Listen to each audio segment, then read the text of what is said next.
provocative o kahars, ito ay hindi sapat na dahilan upang pagkaitan natin ng kinatawan ang daan-daang libong mamamayan ng Dasmariñas, Cavite. The House has already imposed suspensions for the same conduct. An expulsion based on substantially identical acts are excessive and disproportionate. My concern is whether expulsion would be perceived as punishment for dissent rather than on genuine disorderly behavior. Paborito ko po si Tulidesma. Sino ba ang tunay na baliw?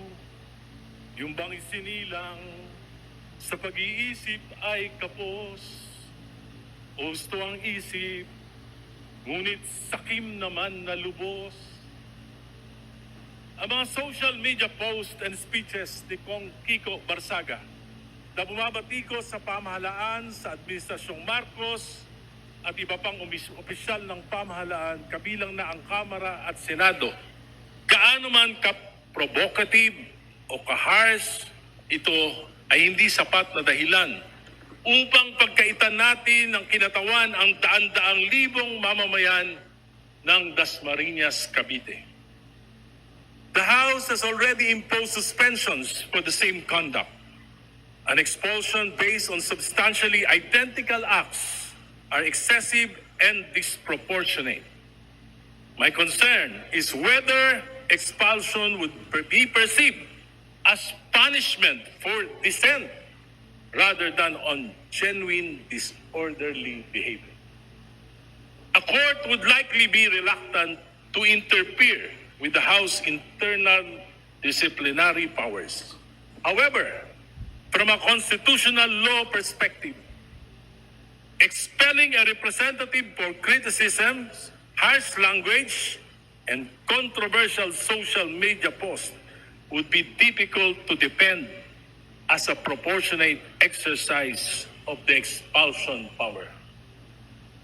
Si Kiko Barsaga ay hindi nagnakaw sa kaban ng bayan. Si Kiko Barsaga ay walang conflict of interest di tulad ng mga contractors na iniiwasang imbestigahan ng Kamara. Si Kiko Barsaga ay hindi nagpasok ng mga kahina-hinalong alokasyon sa national budget. Si Kiko Barsaga ay dumadalo sa sesyon di tulad ng mga maraming kinatawan, hindi mo nakikita sa plenaryo pero laging present sa attendance record ng Kamara.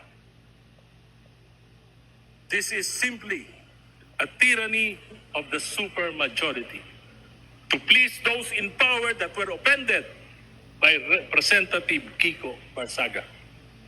Ito ay pagpapatahimik sa mga hindi sumasang-ayon. Minsan, dumalo ako sa burol ng aking kamag-anak ng aking high school classmate. Pinakilala ko sa mga naroroon. Si Egay po, kaklase ko, congressman ng Caloocan. Hindi po buhaya yan. Matino yan. Napaisip ako. Nasabi ni Kiko Barsaga sa kanyang FB post, "This house is a crocodile farm." This is not just himself speaking. Actually, it is a reflection of what the people think and view us. Honorable Arisa, you have another minute. Sa South Lounge, sa Huntahan, hindi naman kinakaila, marami. Uusap-usap tayo. Ina-admit natin, hindi maganda ang tingin sa atin ng mamamayan after the flood control anomaly. Hindi kasalanan ni Kiko Barsaga kung buhaya at korap ang tingin ng maraming Pilipino sa atin. Hindi kasalanan ni Kiko kung mababa ang tingin sa Kongreso. Tayong lahat ay may pananagutan dito. Sa imaing ito, maraming aligasyon ng korupsyon. Yung ombudsman mismo ang nagsasabi, there are a lot of contractors dito sa Kamara, pero bakit hindi natin ito iniimbestigahan? Conflict of interest, anomalous budget and infrastructure, pork barrel, patronage politics using government funds, buntat ng mga political dynasties. Ngunit sa halip na linisin natin ang ating hanay at magtago sa ating mga gawi, pinili nating magalit,